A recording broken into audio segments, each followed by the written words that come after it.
Hey, MCE crew, Cathy Wood is right about China. I'm right about China. And watch this video before you think about investing, putting a dime into any Chinese-run company, okay? The Chinese economy is changing very rapidly, and it's going to become even less transparent. Let's go over this. Now, the economy over there in China is regressing. Chairman Xi saying that he wants to revert to more of a Maoist type of socialism. China has been growing by leaps and bounds thanks to the form of capitalism and trade that they conduct. Now, I know China is a currency manipulator to an extent, so is the United States of America. China is very non-transparent when it comes to the equities or the stock market in Shanghai. So there's that. But there are a lot of good things about China, too, in terms of their economy. And those things have helped that country grow. China has poured more concrete in China because they're trying to construct and build. They've poured more concrete in China in the last few years than America has in the entire 20th century. Okay? That's a testament to the growth. And remember, the lure for companies going into China to try to seek out opportunities has to do with the over 1 billion potential consumers there. And remember, China, unlike India, India has over 1 billion people too. But India's economy is such that there's a lot less disposable income. Well, Chairman Xi, I'm sorry, I keep calling him Chairman Xi, and that is not to be funny. It's a Freudian slip, because when I think of him, I think more and more of Chairman Mao. One of the books that I told you is all around this house. As I said, I like tomes. I like detail, okay? This book is about 800 pages long. It's going to, it's going to take you a little time to move through it. But I'm telling you right now, there are few books as important as this one in understanding where our global economy is going, because China is going to play a big part in that. And President Xi of China, he is hearkening back to some of these principles that Mao had, okay? It's going to change the way that economy operates. It's going to make it less advantageous for people to come in and try to start businesses and serve the Chinese consumer. All right, let's get right into it here with a Wall Street Journal story. Xi Jinping aims to rein in Chinese capitalism, hew to Mao's socialist vision. So we're only going to read a little bit of this, but as we go through it, you're going to learn very quickly why I'm not high on investing in China at all, and why I'm actually going through my portfolio to see what extent any companies that I own are exposed to China, like Apple. Apple does a lot of manufacturing in China. How will Apple fare after Xi Jinping has instituted these changes that he is wanting to make? And look, Apple's a foreign company. And you know that in China, they're going to respect a foreign company a lot less than they respect a homegrown company.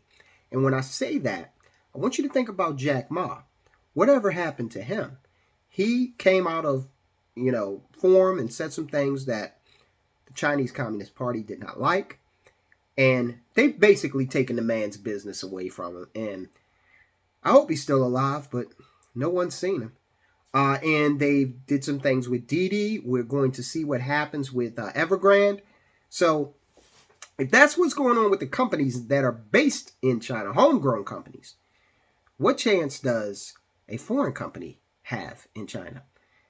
Xi Jinping's campaign against private enterprise, it is increasingly clear, is far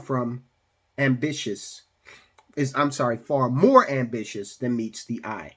The Chinese president is not just trying to rein in a few big tech and other companies and show who is boss in China. He's trying to go way beyond that, as a matter of fact. Xi Jinping is trying to roll back China's decades-long evolution toward Western-style capitalism and put the country on a different path entirely. A close examination of Mr. Xi's writings and his discussions with party officials and interviews with people involved in policy making show.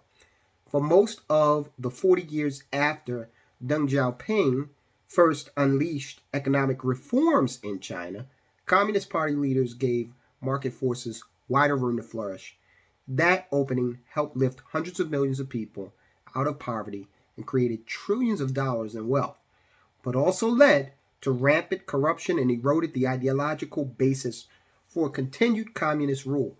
The Chinese rightly calculated that the only way to literally feed 1 billion people was to practice a form of capitalism.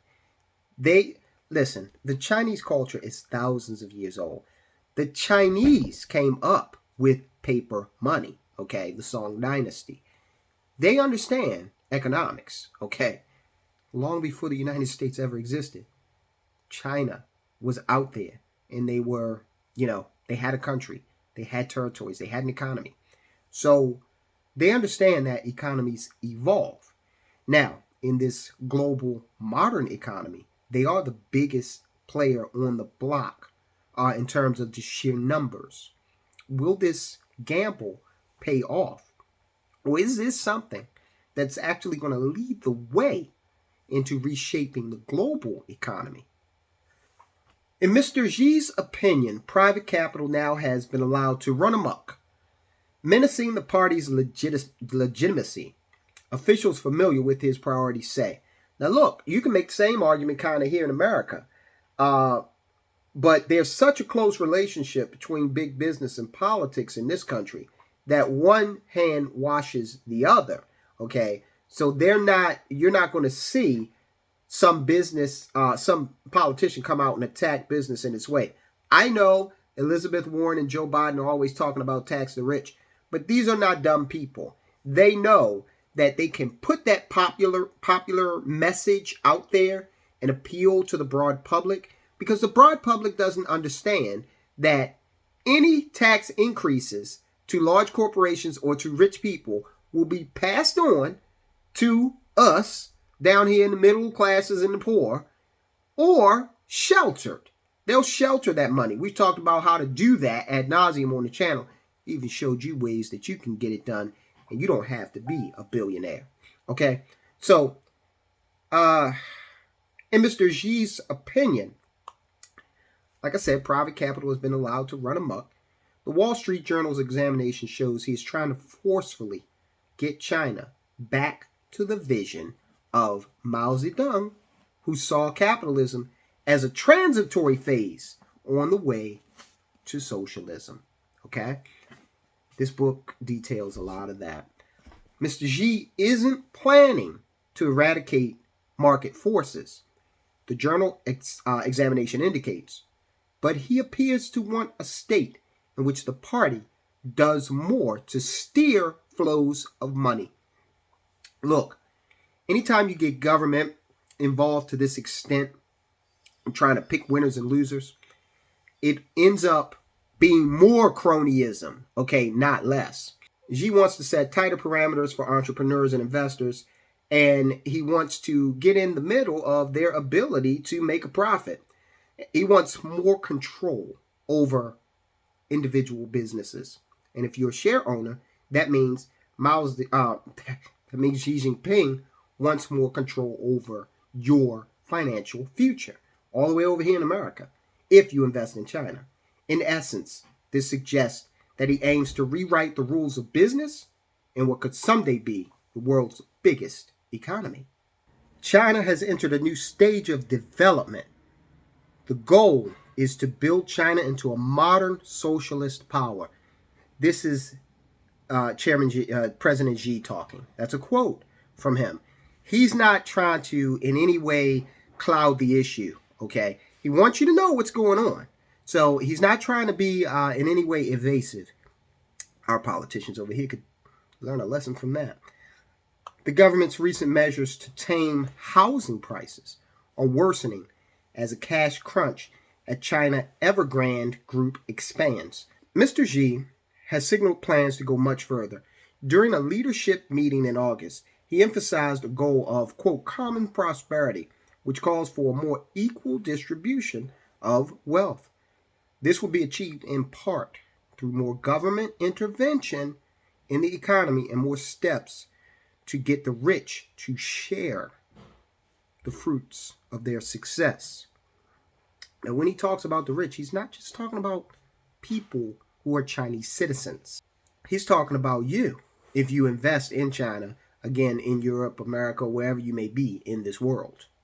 All right, let's skip down a little bit while we wrap this thing up. I think I've given you a lot to think about if you are concerned or entertaining investing in China right now. Yeah, it's a big economy, but it doesn't really help you. It could be 3 billion people. Who cares if the government is going to stifle your ability to actually make money over there? So it's a calculated risk. For foreign businesses, the campaign likely means more turbulence ahead. Western companies, like I said, Apple, have always had to toe the party line in China. That's why you see people like LeBron James. He has a lot to say about human rights in this country. However, when it comes to Chinese people and their human rights, look, his money's involved. He can't be as egalitarian, okay, in Asia as he can afford to be here. A lot of companies are like that too. Apple, Nike are among them.